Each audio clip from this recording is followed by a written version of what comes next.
So, we have a few things to go over today, and here we can see the recommended PC system specs, which you guys can take a look at and compare on your own. I did see some articles saying the PC specs are super high, some saying they're super low, so I found that kind of funny seeing what other people in the internet think. We learned very recently that there are dialogue options in Dead Island 2, which has been a concern for some people. Some folks are thinking maybe this character is going to get annoying, I don't want to listen to them spew the same lines 24/7. And that's understandable to an extent. And so, you can actually turn off character dialogue. What's the FPS count for Dead Island 2 on each console? This is pretty important. I actually forgot to look at this. And so for PlayStation 5 and Xbox Series X and S, it'll be 60 FPS. For those content creators out there, there is a streamer mode in Dead Island 2 that allows you to block off the licensed music. This one's pretty interesting too. Which HUD elements are customizable in Dead Island 2? So, in Dead Island 2, you can customize the following HUD elements: player health and status, compass, quest objective information, objective markers, radio messages, message logs. You know, you guys can read that for yourself. There is quite a lot there. No, Dead Island 2 does not support crossplay, but it does have cross-gen.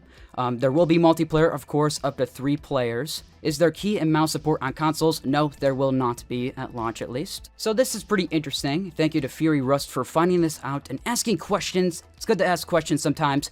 The Sam B song composer came out and said that there will be no new songs in Dead Island 2, at least that he knows of because he was not contacted. So that is a shame. We have some achievements that got revealed a couple of days ago as well. Some achievements got leaked, which reveal some story information, but this is some cool stuff that I think is going to be good to clarify. So some of the achievements are complete 10 non-story quests, or complete the first tier of zombie challenges. So this kind of lets us know there's different types of challenges you'll be able to come across in Dead Island 2, such as zombie challenges, weapon challenges, combat challenges, survivor challenges, and exploration challenges. And there's also some things like lost and found weapon quests and missing quests as well. There is going to be lockboxes, a ton of journals, ton of skill cards and things you can come across. And one achievement is called Max Headroom, which is to reach level 30, kind of giving me the idea that level 30 is going to be max level. So the Donk achievement here allows you to throw weapons up to 35 meters away, kind of showing the scaling of really how far you can throw weapons.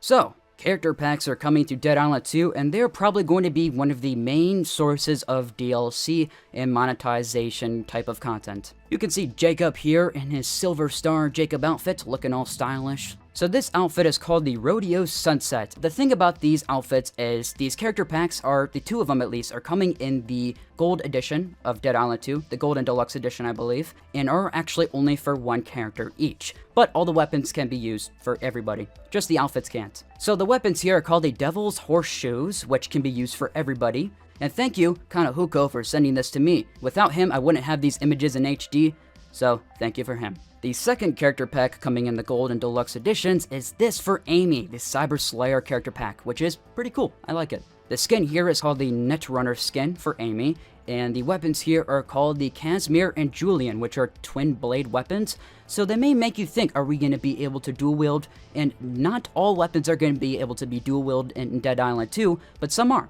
maybe like these. And I actually do think these will be able to be dual wielded. It's just we haven't seen yet. So yeah, the outfit is pretty cool. It kind of goes to show the cosmetics and things that are going to come after launch. On PS4, the game size for Dead Island 2 is going to be around 20 gigabytes.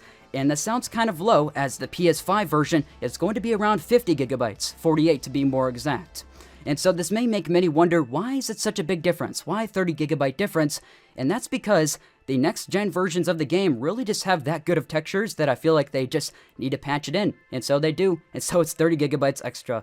And for Xbox, it's going to be similar, with around 20 gigabytes on last gen and 50 gigabytes on next gen, or the current gen. And so for PC, it is also going to be 70 gigabytes. So some folks also may be wondering, when are the Dead Island 2 reviews going to come out? When is the review embargo? And that lifts on April 18th at 7 a.m. Pacific time or 10 a.m. Eastern Standard Time. So if you're looking forward to IGN, if you're looking forward to Skill Up, you know, a lot of those bigger content creators that are going to get the game certainly early, you know, that's when you can look forward to their big content drop. Many may be wondering about the day-night cycle in Dead Island 2, and you actually get to go back to old locations and choose, do you want it to be day? Well, you can choose that. Do you want it to be night? You can choose that too. So once you unlock a location, you can go back to it later on and choose if you want that to be day or night. So I found that to be pretty interesting and learned that the other day. So I haven't heard much about this until yesterday, and apparently it runs pretty well, as you guys can see here for yourself.